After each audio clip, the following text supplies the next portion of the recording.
وعلى آله وصحبه ومن والاه اللهم انفعنا بما علمتنا وعلمنا ما ينفعنا وزدنا علما رب اشرح لي صدري ويسر لي أمري واحلل عقدة من لساني يفقهوا قولي سبحانك لا علم لنا إلا ما علمتنا إنك أنت العليم الحكيم رب يسر ولا تعسر وتمم بالخير وبك نستعين أعوذ بالله من الشيطان الرجيم بسم الله الرحمن الرحيم الف لام میم تلك آیات الکتاب والذی انزل الیک من ربک الحق ولکن اکثر الناس لا یؤمنون۔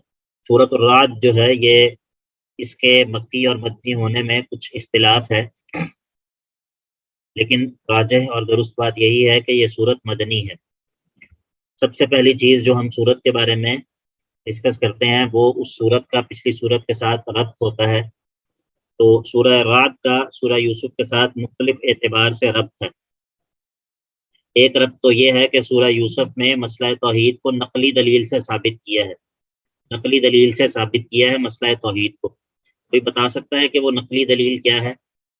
سر جہاں پہ حضرت یوسف نے جہاں پہ ان کو دیے تھے۔ بارک اللہ فیکم، بارک اللہ فیکم۔ جب ہم نقلی دلیل کہتے ہیں تو اس کا مطلب یہ ہوتا ہے کہ پہلے لوگوں میں سے منقول ہو وہ دلیل کسی بندے سے۔ تو قصہ یوسف جو ہے وہ نقلی دلیل ہے، قصہ یوسف نقلی دلیل ہے، اور اس میں خاص طور پہ وہ مقام جس کا بہن نے تذکرہ کیا ہے۔ تو سورہ یوسف کے اندر نقلی دلائل کے ذریعے توحید کا اس بات کیا گیا، اس صورت میں مسئلہ توحید کو دلائل عقلیہ کے ذریعے ثابت کیا جائے گا۔ ٹھیک ہے، اس میں نقلی دلائل تھے، اس میں عقلی دلائل ہوں گے۔ پچھلی صورت کے آخر میں رسول صلی اللہ علیہ وسلم کی سچائی کا اس بات کیا گیا ہے، صدق رسول کا بیان کیا گیا ہے۔ پچھلی صورت کے آخر میں اگر آپ کو یاد ہو تو کہا گیا کہ جب یہ یوسف کے بھائی یہ سارا کچھ کر رہے تھے، اللہ کے نبی آپ وہاں پر موجود نہیں تھے، لیکن ہم نے آپ کو اس کے بارے میں خبر دی ہے۔ تو پچھلی صورت کے آخر میں اللہ کے نبی صلی اللہ علیہ وسلم کی سچائی کا بیان تھا۔ اب اس صورت کے اندر ان شبہات کے جوابات ہیں جو آپ کی سچائی کے خلاف کفار اٹھاتے ہیں، ان شبہات کا جواب اس صورت کے اندر ہوگا۔ پچھلی صورت میں صدق رسول کا بیان تھا، اس صورت میں ان شبہات کا جواب ہوگا جو صدق رسول سے متعلق مخالفین پیش کرتے ہیں۔ ٹھیک ہے، دو ربط میں نے آپ کو بتایا، دونوں ربط سمجھ آ گئے ہیں جی؟ جی سر۔ اب اس کے بعد ہم بات کر لیتے ہیں سورت کے دعوے کی، اور جس کو ہم سورت کا عنوان بھی کہتے ہیں، سورت کا دعویٰ بھی کہتے ہیں۔ تو اس سورت کے دو دعوے ہیں بنیادی طور پہ۔ پہلا دعویٰ تو یہ ہے کہ توحید کا اس بات کیا گیا ہے 5 مختلف طریقوں سے، 5 مختلف طریقوں سے توحید کا اس بات پہلا دعویٰ ہے۔ اور دوسرا دعویٰ ہے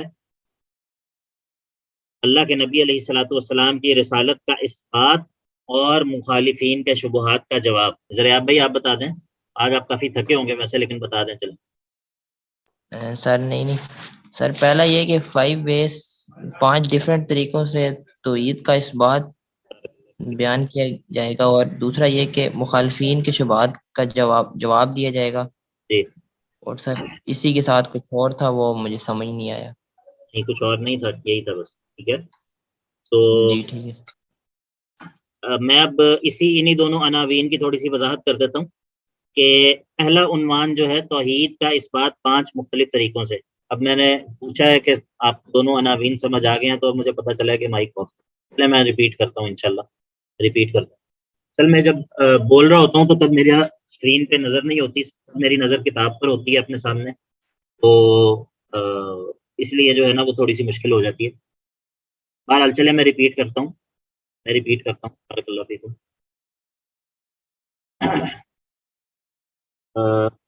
بات یہ ہو رہی تھی کہ توحید کا اس بات 5 طریقوں سے، توحید کا اس بات 5 طریقوں سے کیا جائے گا۔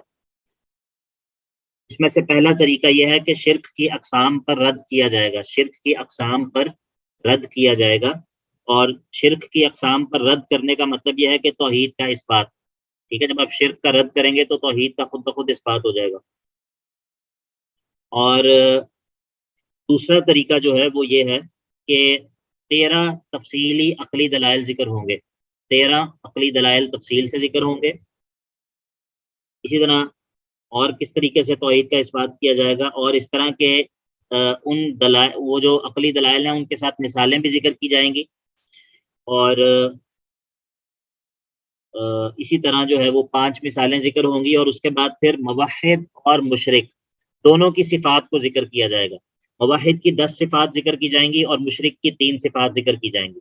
ٹھیک ہے، تو ان سب چیزوں کے ذریعے مقصود ایک ہی ہوگا، اور وہ مقصود کیا ہوگا؟ وہ ہوگا اثبات توحید. ٹھیک ہے، جو کہ پہلا عنوان ہے.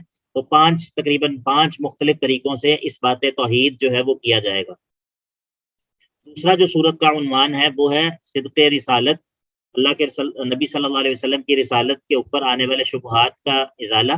تو اس ضمن میں مخالفین کے 6 شبہات کا جواب دیا جائے گا. 6 شبہات جو کہ اللہ کے نبی صلی اللہ علیہ وسلم کی رسالت کے حوالے سے وہ لوگ اٹھاتے ہیں، 6 شبہات کا جواب دیا جائے گا. جی سمجھ آ گئی سب؟ جی سر.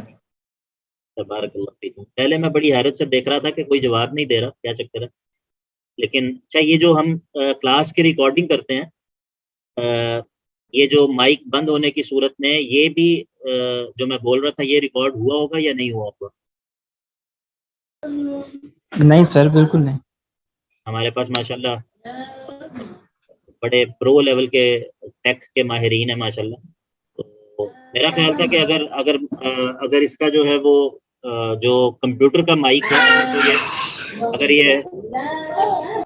اگر یہ اس سے ریکارڈنگ کرتا تو پھر تو اس کو ریکارڈ ہونا چاہیے، اور اگر یہ میٹنگ کے اندر جو بات ہو رہی ہے اس کو ریکارڈ کرتا تو پھر تو نہیں ہوا. چلیں کوئی بات نہیں. بہرحال اب ہم سورت کا خلاصہ جو ہے وہ ذکر کر لیتے ہیں، سورت کے اندر کیا تقسیم ہے. تو اس سورت میں 6 ابواب ہیں. 6 ابواب ہیں. پہلا باب جو ہے وہ آیت نمبر 7 تک ہے، شروع سے لے کر آیت نمبر 7 تک. اس میں جو ہے وہ کتاب اللہ کی طرف ترغیب ہے، اور مزید جو ہے وہ پھر آگے ابواب کی تقسیم ہوگی جس طرح ہم پہلے کرتے آئے ہیں اسی طرح. وہ انشاءاللہ جب بھی کوئی نیا باب شروع ہوگا تو اس موقع پہ ہم اس کا خلاصہ بتا دیا کریں گے. جی سورت کا ایک تعارف جو ہوتا ہے وہ آپ سب کو سمجھ آ گیا، وہ آپ لوگوں نے اپنے پاس نوٹ کر لیا؟ جی سر. اچھا جی ٹھیک ہے، بارک اللہ فیکم. الف لام میم را تلک آیات الکتاب. جی عرفان قیوم بھائی بتائیے کی تفسیر میں ہم کیا کہیں گے؟ ماشاءاللہ ایک سمسٹر ہمارا مکمل ہو رہا ہے تو اب تک آپ کو کچھ نہ کچھ ہمارا طریقہ تفسیر کا جو ہے وہ اندازہ ہو گیا ہوگا. الف لام میم را تلک آیات الکتاب، اس کی تفسیر میں آپ کیا کہیں گے؟ السلام علیکم شاہد صاحب. وعلیکم السلام. بسم اللہ الرحمن الرحیم. الف لام میم را، یہ حروف مقطعات ہے. تل کا آیات الکتاب، یہ کتاب کی آیت، یہ آیتیں نشانیاں. والذی، اور جو انزلہ نازل کی گئی الیکا تجھ پر. بس یہیں تک پوچھنا، تل کا آیات الکتاب تک ہی پوچھنا تھا. جی کوئی اور؟ زریاب بھائی آپ بتائیں گے؟ ایک سیکنڈ آپ سے پوچھتے ہیں. زریاب بھائی بتائیے آپ. سر اس میں اعجاز القرآن طرف اشارہ ہے، صدق قرآن کی طرف. بارک اللہ فیکم، بارک اللہ فیکم. یہ الف لام میم را، اس میں اعجاز قرآن کی طرف اشارہ ہے. ٹھیک ہے، اور اس میں تحدی ہے، یعنی کہ چیلنج ہے. اور جو تل کا آیات الکتاب، یہ الکتاب کی آیات ہیں. الکتاب کی آیات ہیں. جب ہم کہتے ہیں نا الکتاب تو اس سے مراد ہوتی ہے کامل کتاب کی آیات ہیں. یہ ایک کامل کتاب کی آیات ہیں. تو اس کے اندر کیا ہے؟ ترغیب الی القرآن، ترغیب الی القرآن. اور والذی انزل الیک من ربک الحق، والذی انزل الیک، اور وہ چیز جو نازل کی گئی ہے آپ کی طرف، من ربک، آپ کے رب کی طرف سے، الحق، وہ سچی ہے، وہ حقیقت ہے، وہ حق ہے. اس کو آپ کیا ٹائٹل دیں گے جی؟ یہ اب بتائیے، نور ہیرا آپ بتائیے. صدق رسول. صدق قرآن، صدق قرآن. جی سر. صدق قرآن. بارک اللہ فیکم. یہ جو میں پوچھتا ہوں بار بار یہ اس کا مقصد ہوتا ہے، یہ صرف اس سے پوچھنا مطلوب نہیں ہوتا، اس سے آپ کا ذہن جو ہے نا وہ بنانا مقصود ہوتا ہے کہ آپ خود جب قرآن پڑھیں تو آپ خود جو ہے وہ کوشش کریں کہ اس حصے سے قرآن پاک کی اس آیت سے کیا مقصد کیا مقصد ثابت ہو رہا ہے. ٹھیک ہے، تو اگر ہم اس طرح جو ہے وہ اگر میں پوچھے بغیر صرف بتاتا جاؤں تو پھر آپ غالباً جو ہے وہ مطلب بعض دفعہ ایسا ہوتا ہے کہ بندہ متوجہ نہیں ہوتا یا بندہ اتنی توجہ نہیں دیتا، تو پوچھنے کا مقصد یہ ہوتا ہے. ٹھیک ہے، وَلَٰكِنَّ أَكْثَرَ النَّاسِ لَا يُؤْمِنُونَ، لیکن لوگوں کی اکثریت ایمان نہیں لاتی، لوگوں کی اکثریت اس پر ایمان نہیں لاتی. تو اس پہلی آیت کے اندر کیا مضامین بیان ہوئے ہیں؟ اعجاز قرآن کی طرف اشارہ ہے، ترغیب القرآن ہے، صدق قرآن کا بیان ہے، اور آخری جملے میں وعید ہے، آخری جملے میں وعید ہے، یعنی کہ وَلَٰكِنَّ أَكْثَرَ النَّاسِ لَا يُؤْمِنُونَ، اکثر لوگوں کی اکثریت ہے جو کہ ایمان نہیں لاتی.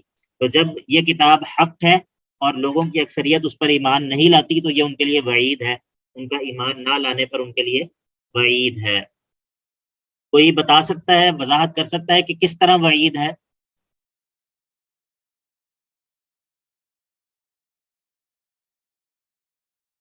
چلے میں بتاتا ہوں. یعنی کہ وعید، میں نے یہ تو کہہ دیا کہ اس میں وعید ہے، لیکن یہ سوال پیدا ہوتا ہے نا کہ وعید کس طرح ہے. اس میں تو صرف یہ بتایا جا رہا ہے کہ لوگوں کی اکثریت اس پر ایمان نہیں لاتی. سوال کی سمجھ آ گئی ہے جی؟ جی شاید. جی، تو وعید اس طرح ہے کہ جب یہ بتا دیا کہ والذی انزل الیک من ربک الحق، کہ آپ کے رب کی طرف سے آپ پر جو کتاب نازل کی گئی ہے وہ الحق ہے، جب یہ ثابت ہو گیا کہ وہ الحق ہے، اب جب یہ کہا کہ لوگوں کی اکثریت اس پر ایمان نہیں لاتی، تو اس کا مطلب ہے کہ وہ لوگوں کی جو اکثریت ہے وہ اس حق پر ایمان نہیں لاتی، وہ اس حق کو تسلیم نہیں کرتی. تو جب کوئی بندہ حق کو تسلیم نہیں کرتا تو وہ لازمی طور پر وہ کس چیز پر ہے؟ فماذا بعد الحق الا الضلال. اگر حق پر کوئی ایمان نہیں لاتا تو پھر وہ کس چیز پر ہے؟ جی بتائیے یا جماعت الخیر. گمراہی پر اور باطل پر، گمراہی پر اور باطل پر. تو اصل میں یہ بات کیا کہی جا رہی ہے؟ وَلَٰكِنَّ أَكْثَرَ النَّاسِ لَا يُؤْمِنُونَ. اس کا مطلب کیا ہے کہ لوگوں کی اکثریت باطل اور گمراہی پر ہے، باطل اور گمراہی پر ہے. آپ کل کے مفسرین ہیں انشاءاللہ، اسی لیے یہ جو نکات ہوتے ہیں ان کو سمجھنے کی کوشش کیا کریں.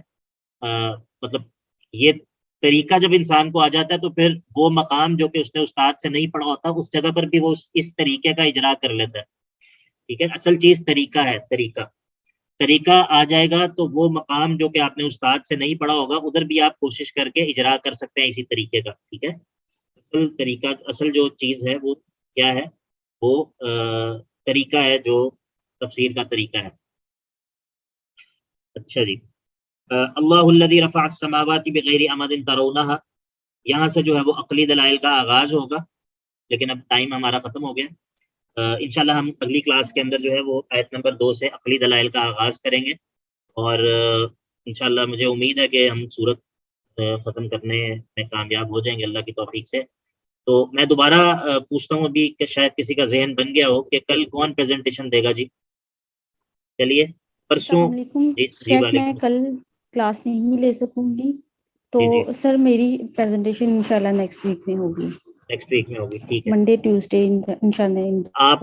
آپ پلیز جو ہے نا آپ جس ڈیٹ کو آپ پریزنٹیشن دینا چاہتی ہیں آپ کو ڈیٹ لکھ کے تو گروپ میں میسج کر دیجئے. ٹھیک ہے، تاکہ کلیش نہ آئے اور مجھے پتا ہو، مجھے پتا ہو کہ کس دن کس نے پریزنٹیشن، یعنی کہ اگر کسی دن کوئی بھی تیار نہ ہو اور ایک دن 4-5 لوگ اکٹھے ہوں تو پھر مسئلہ بنے گا. میں چاہتا ہوں کہ صورت بھی ہم مکمل کریں. چلیے، اس ویک کے اندر کون دے سکتا ہے پریزنٹیشن؟ اس ویک میں، کل نہیں پرسوں یا اس سے اگلے دن؟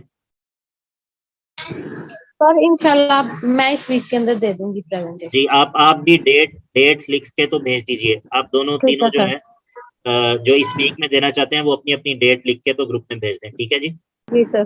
ٹھیک ہے جی، بارک اللہ فیکم. انشاءاللہ کل کی کلاس میں انشاءاللہ دوبارہ سے ملاقات ہوتی ہے. بارک اللہ فیکم. السلام علیکم ورحمۃ اللہ.